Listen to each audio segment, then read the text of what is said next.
Pada awal bulan Juni 2021, jumlah kasus COVID yang selama ini menurun, tiba-tiba melonjak lagi.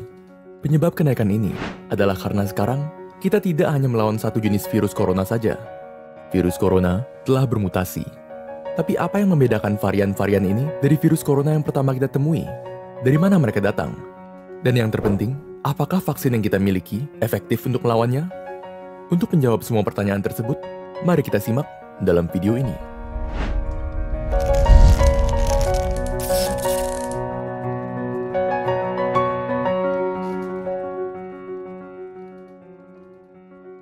Sebelum kita membahas jenis-jenis varian COVID, ada baiknya kita mengetahui terlebih dahulu dari mana datangnya varian-varian ini. Semua virus pada dasarnya memiliki satu tujuan, yaitu memperbanyak dirinya sendiri.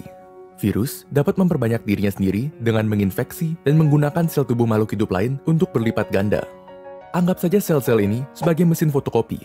Tidak semua hasil yang keluar akan sama persis dengan yang original. Terkadang ada sedikit saja perbedaan yang timbul secara tidak sengaja.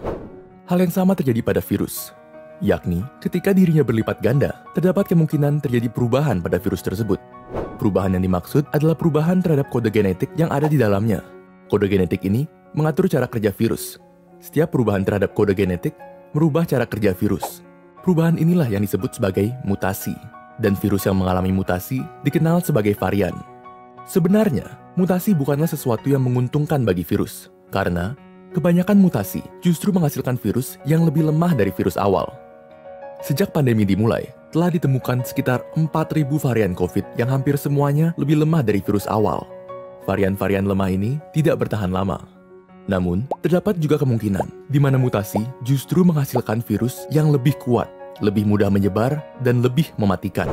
WHO mengklasifikasikan varian-varian tersebut ke dalam dua golongan yang diurutkan berdasarkan tingkat bahayanya.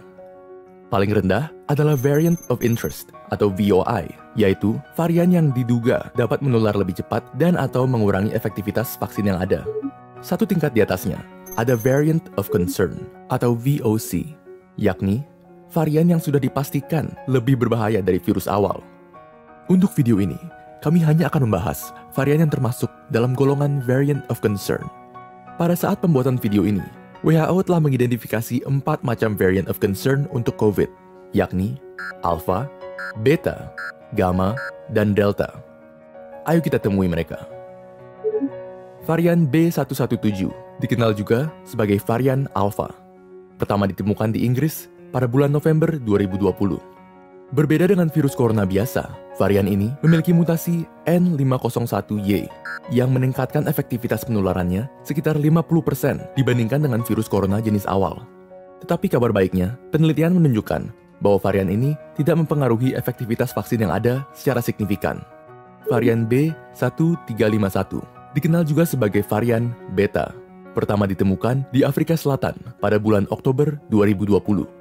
Berkat mutasi E484K yang dimilikinya, varian ini tidak memiliki kelemahan dari varian Alpha, yakni dirinya lebih efektif untuk menghindari perlindungan yang diberikan oleh sistem imun tubuh alami maupun vaksin. Penelitian di Afrika Selatan juga menunjukkan adanya kenaikan resiko kematian akibat varian Beta. Namun, masih perlu penelitian lebih lanjut untuk memastikan. Varian P1 dikenal juga sebagai varian Gamma. Pertama ditemukan di Brazil pada bulan Desember 2020. Varian ini seperti saudara kembar dari varian Beta karena memiliki beberapa mutasi yang sama dengan Beta, namun tidak memiliki resiko penularan setinggi Alpha.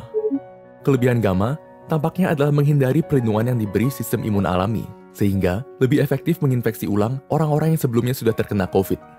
Dan yang terakhir, varian yang kini paling dominan di antara semua varian yang ada, varian B16172. Dikenal juga sebagai varian Delta. Pertama ditemukan di India pada bulan Desember 2020. Kalian ingatkan tadi kita bilang bahwa varian Alpha memiliki tingkat penularan 50% lebih tinggi dibandingkan COVID jenis awal?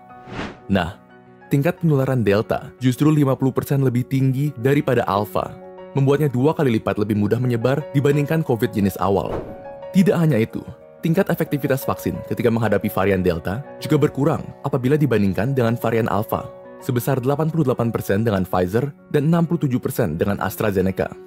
Sebuah penelitian bahkan menemukan bahwa orang yang terinfeksi varian Delta 2 kali lebih mungkin memerlukan perawatan di rumah sakit dibandingkan yang terinfeksi varian Alpha.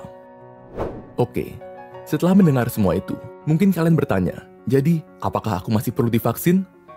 Iya, jawabannya iya, tanpa perlu diragukan lagi. Apabila kamu dapat kesempatan divaksin, langsung ambil. Karena meskipun vaksin tidak memberimu kekebalan total terhadap varian-varian COVID yang ada, kekebalan yang diberikan tetap jauh lebih tinggi dibandingkan tidak menggunakan vaksin sama sekali. Dan jika kamu terkena pun, kemungkinan timbulnya gejala berat turun drastis. Sebaliknya, jika kamu menolak untuk divaksin, kamu hanya akan membuka kesempatan untuk varian-varian baru yang lebih ganas untuk muncul. Jadi, jika kamu tidak ingin menjadi pabrik untuk varian-varian baru yang hanya akan memperpanjang pandemi lagi dan lagi, buruan divaksin. Semakin lama pandemi ini berlangsung, semakin banyak pula varian COVID yang bermunculan. Dan walaupun tidak semua varian yang muncul akan bertahan lama, hanya perlu satu untuk membuat situasi kacau ini menjadi semakin kacau. Tentunya, faktor-faktor yang mempengaruhi pengendalian pandemi ini berada di luar kendali kita. Tidak semua orang punya privilege untuk kerja dari rumah, atau mendapatkan vaksin, atau menghindari kontak sepenuhnya dengan dunia luar. Jadi, saran kami hanyalah, lakukan apa yang bisa kamu lakukan. Dan sisanya, ya berharap untuk yang terbaik saja. Sekian untuk video kali ini. Kita semua tahu banyak orang bersifat skeptis terhadap vaksin. Jadi, apabila Anda harus membujuk orang-orang tersebut untuk menerima vaksin, apa yang akan Anda katakan kepada mereka?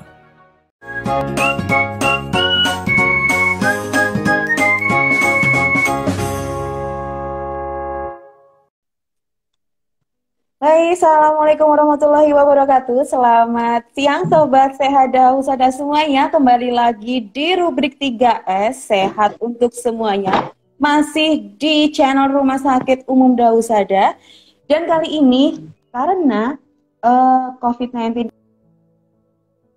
ini juga variannya bertambah terus, dan di bulan Desember Januari ini menambah terus untuk kasus COVID-19 dengan paparan kasus Omikron. Nah, karena lagi anget-angetnya kita membahas tentang Omikron. Kali ini kita sudah ditemani oleh narasumber kita yang tidak asing lagi bagi Sobat Sehat Dausada semuanya, yaitu Dr. Anggraini Dian Puspita Dewi, spesialis penyakit dalam.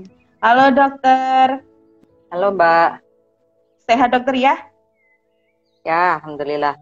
Alhamdulillah Ini ya, sehat. cukup jelas ya suara saya. Jelas sekali dokter. Baik dokter Anggraini, semoga sehat selalu. Hari ini selesai praktek dokter ya? Ya, masih di tempat praktek ini.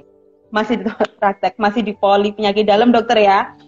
Baik dokter, Ya. kita kali ini membahas tentang Omikron dokter.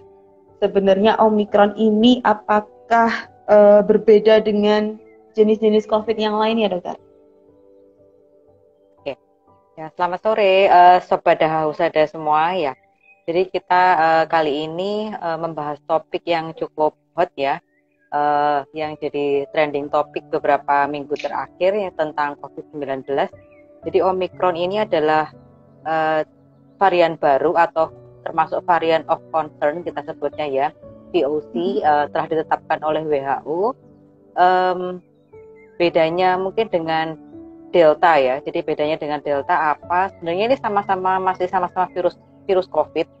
Jadi virus COVID itu seperti layaknya kebanyakan virus RNA lain, dia dinamis untuk selalu bermutasi. Jadi kalau dalam hal COVID-19 ini yang bermutasi spike proteinnya Mbak, jadi S proteinnya.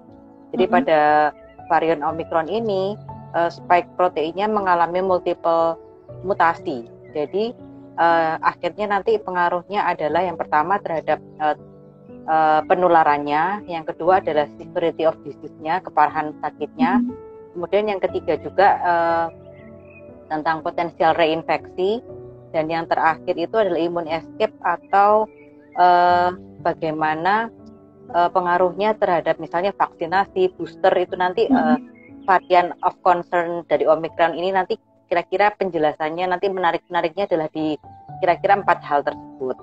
Gitu. Tapi ini ya sama, ini masih jenis COVID-19, namun dia mengalami mutasi, jadi sifatnya dibandingkan varian yang terakhir Delta kemarin juga ada beberapa perubahan yang saya sebutkan tadi gitu ya. Mungkin kita nanti bahas sedikit-sedikit gitu ya sambil kita nunggu banyak yang join ya. Betul sekali. Iya dokter, ini karena kasus Omikron ini kan mulai lagi anget-angetnya nih dokter. Apakah sudah banyak sih dok kasus Omikron di Indonesia ini? Kalau di yang kebanyakan ini ya laporan-laporan yang kita baca masih di DKI Jakarta ya Mbak ya. Jadi karena pertama kali Omikron ini juga ditemukannya di Afrika Selatan, jadi di luar negeri, maka yang saat ini terdeteksi banyak itu adalah pelaku perjalanan yang habis melakukan perjalanan ke luar negeri, dan itu banyak dijumpai warga DKI ya. Jadi kalau masih di Kediri belum ada ya laporannya ya, tapi kalau di Jawa Timur sudah ada 2 atau 3 kasus ya, saya hari ini belum update lagi.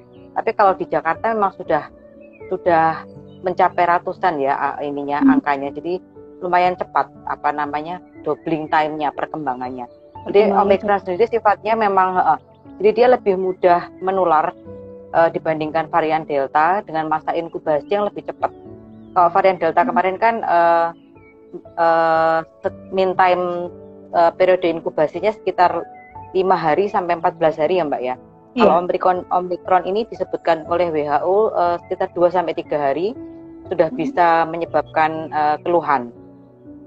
Itu.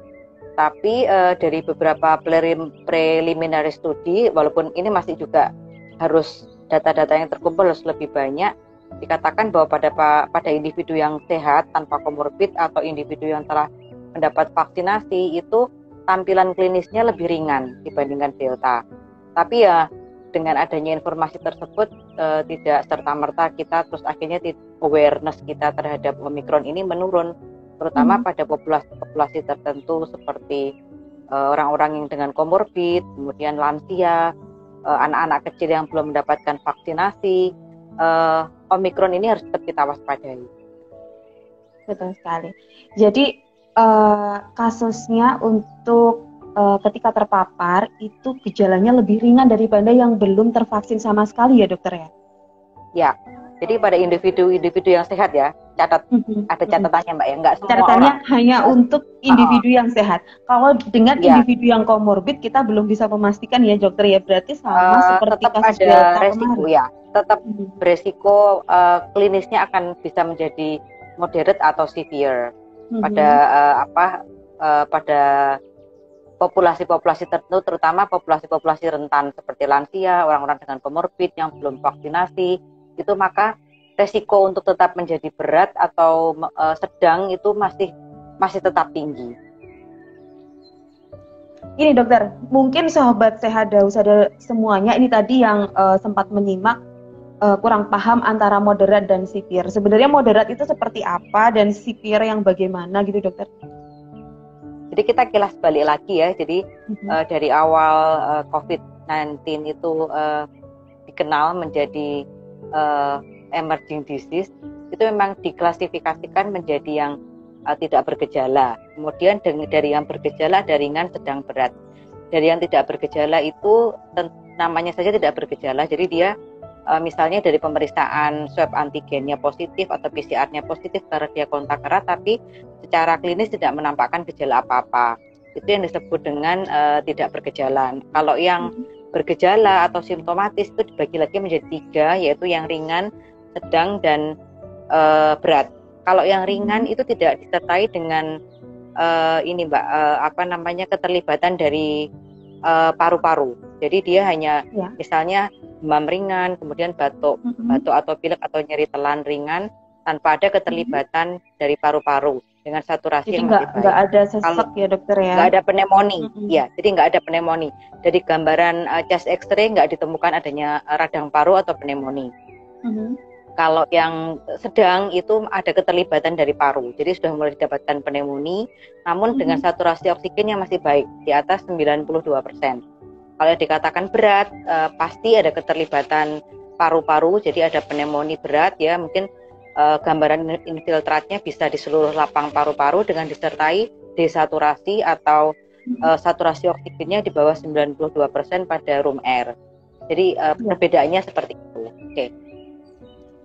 Jadi kelihatan sekali dokter ya perbedaannya kalau dia terkena secara ringan, sedang ataupun berat.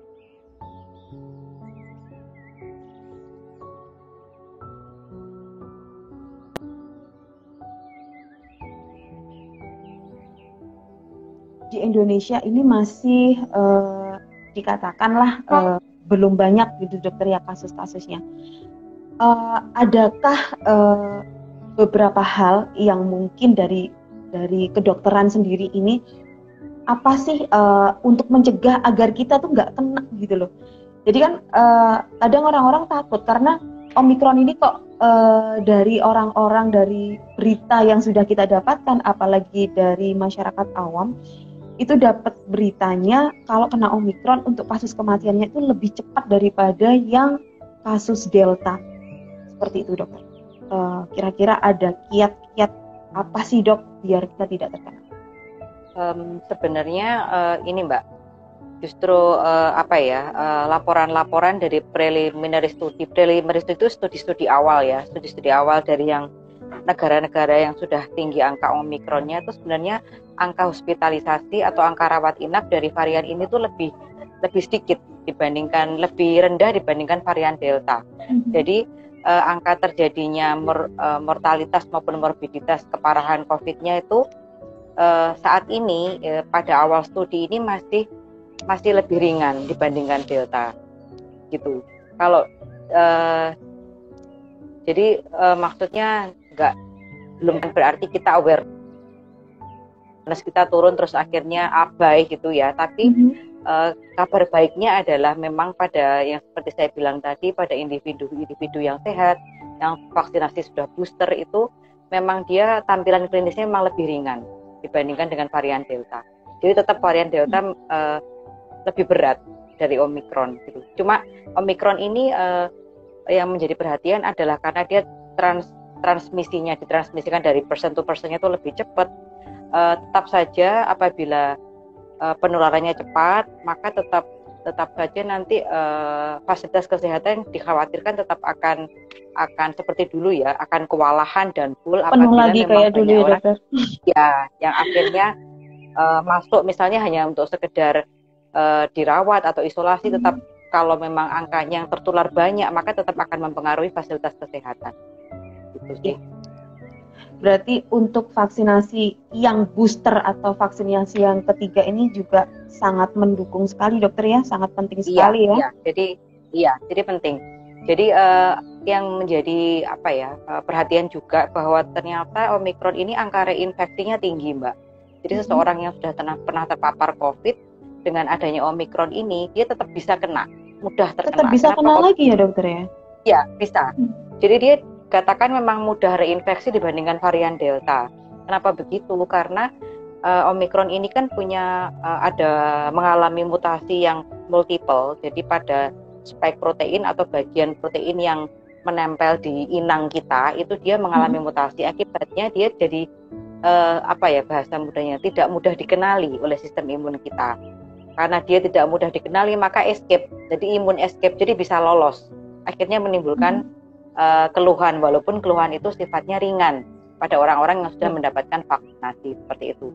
Jadi dia reinfeksinya tinggi Mbak gitu untuk Omikron ini. Jadi setelah terkena terus mudah terkena lagi. Kemudian yang juga ini ya diterangkan oleh beberapa studi juga bahwa kalau dulu kan ada terapi plasma konvalesen tuh Mbak ya. Salah satu protap dalam terapi COVID kan dengan pemberian plasma konvalesen. Nah, pada Omikron ini ditengarai bahwa pembelian vaksin plasma konvalesen ini nggak terlalu membuahkan hasil yang baik. Karena Omikron ini tadi saya bilang, jadi dia imun escape, jadi dia tidak bisa dinetralisir oleh antibodi. Walaupun ada bagian dari sistem kekebalan kita, namanya sel kekebalan imun seluler atau sel mediated immunity itu tetap bisa istilahnya akan mengatasi Omikron ini, tapi yang antibody atau yang humoral immunity ini pada Omikron ini nggak terlalu bisa. Jadi untuk mengatasi Omikron ini kalau dia masuk ke tubuh kita. Jadi vaksinasi itu memang akan menimbulkan ini ya Mbak, yang kita harapkan kan munculnya antibodi. Antibodi itu adalah bagian dari imunitas yang bersifat humoral. Kalau ada yang cell mediated immunity itu namanya limfosite. Nah, semua ini bisa muncul kalau kita diimunisasi. Jadi nggak usah khawatir misalnya neutralizing antibodinya nggak bisa mengenali Omikron, tapi masih ada yang limfosite yang bisa untuk mengatasi Omikron ini. Jadi tetap aja vaksinasi, apalagi booster, penting untuk mempertahankan imunitas kita terhadap terutama varian Omikron ini. Ya, dan dari pemerintah sendiri juga sudah memfasilitasi untuk vaksinasi booster ini ya dokter ya. Iya. Jadi mulai 12 Januari ya. Januari kemarin, berarti pas kemarin itu baru saja di launching untuk vaksinasi booster bagi seluruh masyarakat Indonesia. Ya, iya. Jadi vaksinasi ini yang ini kan hot topic juga ya. Jadi booster ketiga ini yang diutamakan adalah kaum populasi rentan seperti populasi lansia dengan komorbid dan seperti dulu. Jadi semua usia di atas 18 tahun maka diharapkan mau melakukan vaksinasi booster ketiga. Memang sepertinya tidak wajib ya Mbak ya, tapi tetap caranya adalah yang sudah 6 bulan yang lalu vaksinasi kedua, maka yang sebaiknya sudah mulai melakukan booster ketiga. Jadi booster ketiga ini nanti bisa dengan vaksin yang homolog. Jadi homolog itu yang sama dengan vaksin 1 dan kedua. Ada yang heterolog. Jadi heterolog ganti vaksin. Jadi pertamanya misal pakai Sinovac, terus yang ketiga bisa pakai Moderna setengah dosis atau Pfizer setengah dosis. Oh, iya. Sekali. Dan di Rumah Sakit Dausada juga sudah memfasilitasi untuk kegiatan vaksinasi ya, Sobat Sehat Dausada. Jadi untuk Sobat Sehat Dausada di rumah yang ingin mendapatkan informasi tentang vaksinasi bisa langsung nanti menghubungi loket pendaftaran Rumah Sakit Umum Dausada dan nanti akan disambungkan kepada PIC atau penanggung jawab vaksinasinya. Nanti bisa langsung telepon atau chat melalui WhatsApp ke nomor 081 400 78338. Saya ulangi lagi di 081 400 78338. Baik, Sobat Sehat Dausada, silahkan untuk Anda yang ingin bertanya langsung kepada Dr. Anggraini bisa langsung chat di kolom komentar atau bisa ikut bergabung melalui video. Baik, Dr. Anggraini, banyak sekali ya ini kasus-kasus yang baru. Kira-kira di Kediri sudah ada apa belum dokter? Ataukah masih ada kasus COVID, baik itu varian Delta ataupun varian yang terbaru Omikron ini yang dirawat mungkin dokter di rumah sakit yang ada di Kediri? Untuk diagnostiknya Mbak, untuk pemeriksaan varian Omikron ini masih sama dengan COVID yang lain, yaitu dengan swab antigen ataupun dengan PCR. Namun untuk menentukan dari antigen atau PCR saja kita belum bisa menentukan ini varian yang mana. Biasanya karena penanganannya memang sama. Jadi antara apakah penanganan varian Delta dengan Omikron sama? Jawabannya sama. Jadi protapnya sama, protap penanganan COVID ringan, sedang, berat, harus isolasinya juga sama lamanya. Hanya kalau misalnya karena memang COVID ini kan berkembang ya Mbak ya selama hampir 2 tahun ini, maka para ahli itu melakukan genome sequencing. Jadi dia tidak cukup dengan PCR saja, terus ada pemeriksaan lagi yang namanya whole genome sequencing. Jadi istilahnya diteliti lagi ini jenis yang mana, maka nanti baru tahu dari WGS itu ini yang varian yang jenis yang apa, apakah Delta, apakah Omicron atau varian apa. Jadi kalau diagnostik untuk spesifik variannya ini harus dikirim ke Surabaya ya kalau kita ya. Jadi kalau di Kediri aja hanya ada PCR aja. Kalau PCR aja nggak bisa menentukan jenis variannya. Jadi hanya untuk menentukan diagnostik ini terkena COVID atau tidak itu aja dokter ya. Jadi untuk menentukan Kediri, variannya itu belum bisa. Enggak. Tapi mestinya karena ini kan istilahnya emerge lagi, merebak lagi. Mestinya seperti rumah sakit rujukan COVID di Kediri pasti mengirim sampelnya untuk di WGS ini Mbak. Jadi untuk di genome sequencing supaya tahu. Jadi apakah memang sudah ada Omikron di Kediri ini. Tapi ya dari laporan yang kita terima sampai hari ini, sepertinya alhamdulillah belum ada ya Mbak ya. Jadi, tapi ada Semoga memang tidak ada, angka dokter. COVID, ya masih ada perawatan pasien COVID sedikit ya. Saya juga nggak terlalu update jumlahnya berapa. Namun dari rumah sakit alhamdulillah sampai hari ini masih 0 angkanya. Angka pasien yang saya rawat untuk COVID masih 0. Sudah juga begitu. Tidak ada. Ya, terakhir merawat COVID bulan Oktober Mbak ya. Semoga 0 terus ya. Amin. Begini dokter, pencegahan ini dokter ya. Karena teman-teman di rumah juga belum ada yang bergabung untuk bertanya. Akhirnya saya terus ini yang bertanya dokter. Ya, kita ngobrol sendiri aja. Lah ya.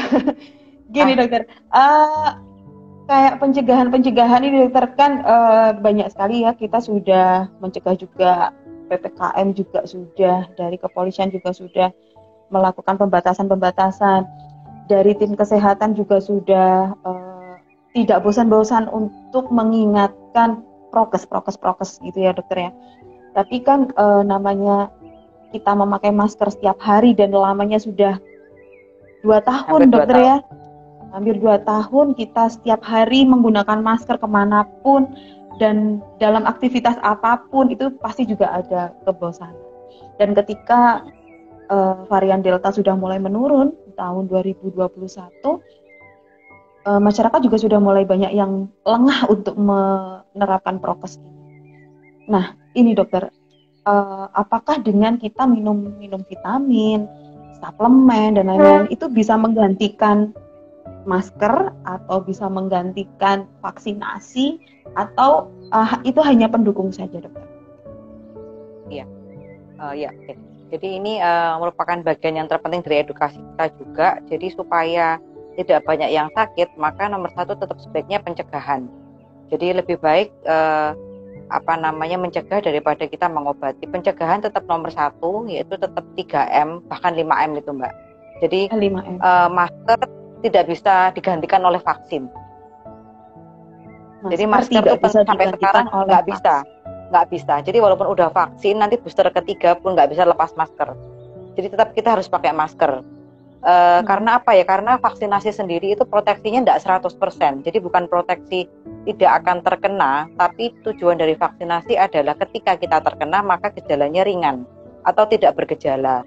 Tapi kalau tidak terkena, sampai saat ini belum bisa ya kalau dicegah oleh vaksinasi. Penyakit manapun, bukan hanya COVID saya kira, bahwa vaksinasi itu tidak bisa mencegah 100%. Jadi proteksi terhadap kesehatan kita 100% itu tidak bisa. Jadi bahkan yang katanya kalau sudah terkena penyakit lain ya, varicella atau cacar air, dulu kan kalau sudah pernah terkena maka nggak mungkin terkena lagi. Tapi toh kita pun masih banyak mendapati pasien yang dulu waktu kecil sudah kena varicella kan bisa saja datang lagi dengan varicella. Kenapa ya? Karena memang kadar antibodi itu memang ada kadarnya turun. Pada suatu peak tertentu dia akan turun dan harus di booster. Di semua vaksin seperti itu. Jadi sama dengan COVID juga ini.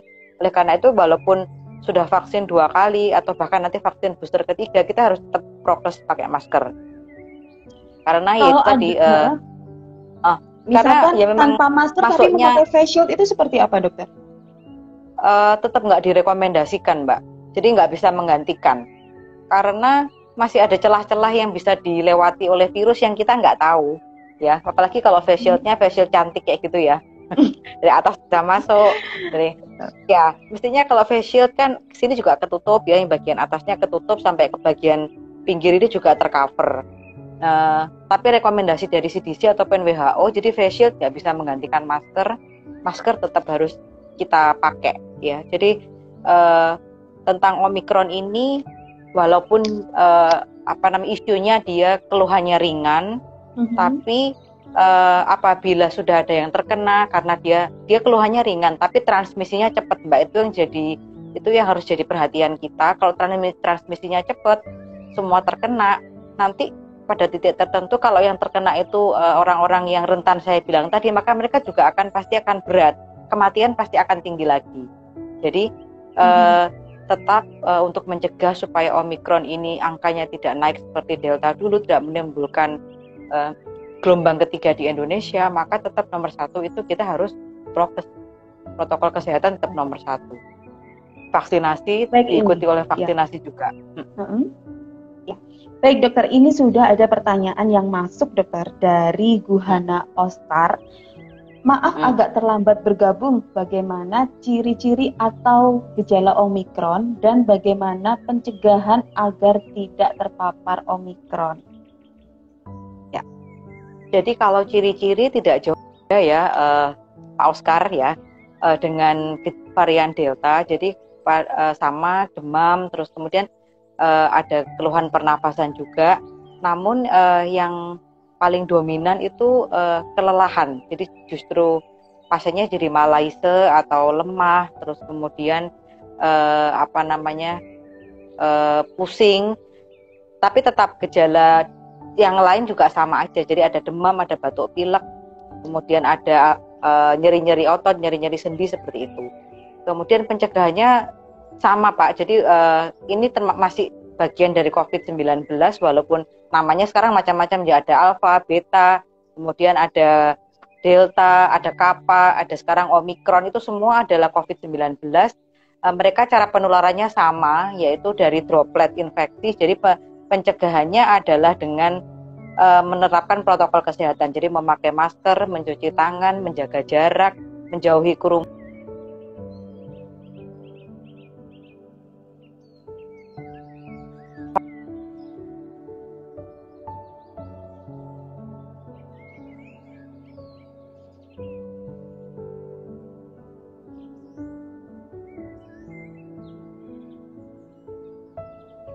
Halo? Ya, halo dokter. Ya, itu Mbak mungkin yang saya bisa jelaskan sekilas. Ya, terima kasih dokter. Ini apakah ada pertanyaan lagi? Belum ada ya. Monggo, sobat Sehada Usada semuanya di rumah, silahkan. Saya mau nyapa ini ya, mau nyapa beberapa yang join ya Mbak. Itu ada teman SMA saya. Halo Nia, makasih ya udah join. Monggo Bu Nia bisa bergabung melalui video Bu Nia. Kita ngobrol bareng di sini. Ya, sama-sama Pak Oscar. Terima kasih.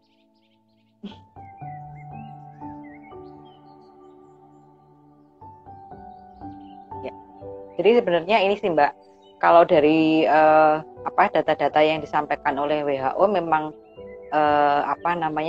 tetap nggak boleh lengah ya. Jadi nggak boleh lengah bahwa Omikron ini hanya klinisnya ringan, jadi jangan terlalu khawatir. Tetap sebaiknya tidak abai seperti itu. Jadi memang dia memang tampilan klinisnya ringan, tapi kalau yang terkena banyak, lama-lama nanti orang-orang rentan itu kan juga pasti kena. Kalau orang-orang dan jumlah orang-orang rentan di dunia ini banyak, di Indonesia ini banyak Mbak.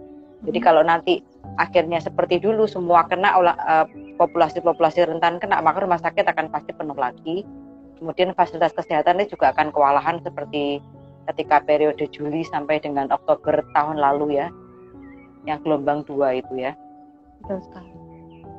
Lalu ini dokter, kita bahas flashback lagi ya dokter ya, klasifikasi dari Omikron. Itu kan biasanya ada klasifikasinya ya dokter, yang namanya wabah atau penyakit itu pasti ada klasifikasinya. Kalau klasifikasinya sendiri itu untuk SARS-CoV-19 seperti apa ya dokter? Klasifikasi apa? Manifestasi klinis maksudnya? Klinisnya. Apa gejala? Ya. Jadi kita ulang lagi, di awal-awal COVID-19 itu gejalanya dikelompokkan menjadi individu yang ada gejala dan tidak ada gejala. Kemudian untuk yang bergejala itu dibedakan menjadi ringan, sedang, berat. Dari yang tidak bergejala ini itu adalah orang-orang yang kontak erat, ketika di tracing ternyata misalnya antigennya positif atau PCR positif, tapi dia tidak menampakkan gejala apa-apa. Pada individu yang tidak bergejala ini itu juga harus tetap menjalani isolasi mandiri ya Mbak ya. Jadi isolasi mandirinya 10 sampai dengan 14 hari. Omikron ini berapa lama dok? Ini masih berubah-ubah terus panduannya. Kalau varian yang sebelumnya itu isolasi 10 sampai dengan 14 hari. Kalau Omikron ini kemarin dikeluarkan oleh orang-orang habis melakukan perjalanan luar negeri, kemarin kan ada yang bilang awalnya 14 hari, kemudian dikorting lagi jadi 10 hari, dikorting lagi jadi 7 hari, ada yang dikorting lagi sampai 5 hari, dokter. Yang terakhir 5 hari ya. Yang terakhir 5 hari. Kenapa kok 5 hari? Karena itu tadi Mbak, dia manifestasi klinisnya lebih cepat. Sampai 10 hari itu dia masih baru bisa muncul. Nah, Omikron ini 2 sampai 3 hari dia sudah muncul. Jadi ketika 2 sampai 3 hari dia tidak ada gejala, ditambah misalnya 3 hari lagi bebas gejala, maka cukup 5 hari aja terus bisa karantina selesai gitu ya. Tapi ini masih terus berkembang. Kenapa begitu? Karena sekarang dia masih ongoing studi, jadi kesimpulan-kesimpulan masih belum bisa mewakili. Kemudian dilanjutkan lagi tadi yang bergejala ada ringan, sedang, berat ya Mbak ya. Kalau yang gejala ringan itu adalah gejala pada umumnya COVID, yaitu ada demam, kemudian ada nyeri telan, batuk, pilek, kemudian lemas, mual, muntah, tapi tidak disertai adanya pneumonia atau keterlibatan dari paru-paru. Itu yang ringan. Kemudian gejala yang sedang itu ada keterlibatan dari paru-paru, namun saturasi masih baik. Saturasi oksigen masih di atas 92%. Kalau yang gejala berat itu ada keterlibatan paru, kemudian bisa disertai dengan saturasi ataupun gangguan hemodinamik. Misalnya pasiennya mengalami hipotensi, langsung mengalami gagal nafas, itu yang gejala berat. Kalau terapinya, jadi kalau pertanyaannya, kalau penanganannya dok, bagaimana golongan Omikron ini? Jadi sampai saat ini dari Persatuan Dokter Paru Indonesia, kemudian penyakit dalam, itu rekomendasi yang sudah direvisi ini masih sama. Jadi tidak ada, dalam penanganan tidak ada yang berubah. Jadi misalnya pemberian pada gejala yang ringan itu masih sama. Jadi pemberian multivitamin ya Mbak ya. Jadi ada antivirusnya juga, multivitamin, antivirus, dan juga obat-obat untuk penghilang keluhan. Misalnya kalau ada demam ya diberi paracetamol, kemudian vitamin C, vitamin D, vitamin zinc itu untuk yang ringan. Dan antivirus sudah mulai masuk ya. Jadi golongan ringan pun sudah mulai diberi antivirus. Pilihannya adalah favipiravir, sama ada antivirus baru Mbak, namanya molnupiravir ya. Ini di Indonesia kita belum punya pabrik ya. Saya juga punya, ya. Alhamdulillah sampai sekarang belum merawat pasien COVID lagi. Belum tahu saya molnupiravir itu sudah bisa kita resepkan atau belum, tapi itu termasuk obat yang baru ya. Terus kemudian yang gejala sedang tadi sama, gejala sedang ini mulai antivirus juga sama, mungkin mulai bisa ada pemberian antikoagulan gitu Mbak ya, karena pada COVID ini karena dia ini sangat multi organ involved ya, jadi COVID ini sampai bisa terjadi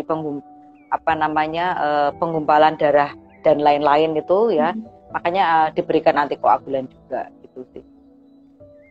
Baik dokter, senang sekali ini ngobrol sama dokter Anggreni, sudah nggak kerasa setengah jam kita ngobrol bareng ini dokter ya. Iya. Iya. Baik, tentunya untuk sobat sehat Dausada yang ada di rumah, jangan lupa tetap terapkan prokes. Sekarang sudah tidak 3M lagi tapi 5M. Jangan lengah juga, jangan lupa memakai masker, rajin mencuci tangan, social distancing, dan lain sebagainya. Dan semoga sobat sehat Dausada di rumah tentunya tetap sehat-sehat selalu, dan tidak ada kasus-kasus COVID baru, zero kasus ya dokter ya. Harapan kita zero kasus. Amin, semoga. Semoga dengan vaksinasi booster ketiga ini juga Mbak ya. Jadi tetap kita prokes 5M, vaksinasi. Jadi senjata kita, sebenarnya kita punya ya senjata melawan COVID itu ya itu. Jadi prokes itu salah satu senjata kita melawan COVID, selain obat-obatan itu, dan juga vaksinasi. Jadi vaksinasi ini supaya kan kita inginnya ini akhirnya ada herd immunity, imunitas kelompok akhirnya muncul, salah satunya ya dengan vaksinasi ini. Agar tidak berkembang lagi dengan kasus yang varian baru dokter ya. Ya, jadi misalnya muncul varian-varian itu harapannya kita bisa hidup berdampingan kayak dengan influenza ya. Okay. Iya. Oh iya Mbak, sebentar saya mau ini ya, masih ingat. Mungkin ada yang pernah dengar Delmicron ya, Delta dan Omicron. Mungkin ada Iya, beberapa yang Delmicron. dengar. Apa ada sih enggak varian Delmicron? Jadi itu di di Instagram, kemudian di sosial media itu banyak sekali info-info yang mungkin ada yang menakutkan gitu ya, atau mungkin kadang-kadang walaupun belum tentu benar, supaya kita tetap aware juga nggak apa-apa lah ditakut-takutin gitu ya Mbak ya. Kalau nggak ditakut-takutin malah nanti kendor ya. Jadi sebenarnya Delmicron ini bukan suatu varian baru Mbak. Jadi di negara-negara seperti di Eropa, kemudian di Amerika yang sisi mana ya saya lupa ya, itu angka COVID-nya itu setiap hari masih sangat tinggi. Jadi antara deltanya belum selesai, muncul lagi Omicron ya. Akhirnya muncullah Delmicron itu. Jadi itu bukan varian, tapi karena masih ada delta juga masih banyak, sudah muncul lagi kasus Omicron ini. Jadi muncullah kira ada suatu varian baru namanya Delmicron. Jadi sebenarnya nggak ada. Belum sampai tuntas dokter ya, sudah ada lagi yang baru. Ya, jadi kalau WHO nyebutnya sih tsunami Mbak, tsunami COVID ya. Jadi deltanya belum turun, udah mulai muncul lagi varian of concern baru yang namanya Omicron ini. Jadi Delmicron tuh nggak ada. Iya dokter. Terima kasih sekali dokter sudah kerso bergabung di live Instagram 3S Sehat untuk semuanya Rumah Sakit Umum Dahusada. Semoga kita masih akan bisa dipertemukan lagi di live Instagram episode yang selanjutnya dokter ya. Ya. Terima kasih juga saya sampaikan untuk para pemirsa Sobat Sehat Dahusada yang sudah bergabung di live Instagram Rumah Sakit Umum Dahusada. Semoga kita masih akan bertemu lagi nanti di episode-episode selanjutnya. Terima kasih. Mohon maaf apabila ada kesalahan. Ya. Assalamualaikum warahmatullahi wabarakatuh. Salam sehat. Salam sehat.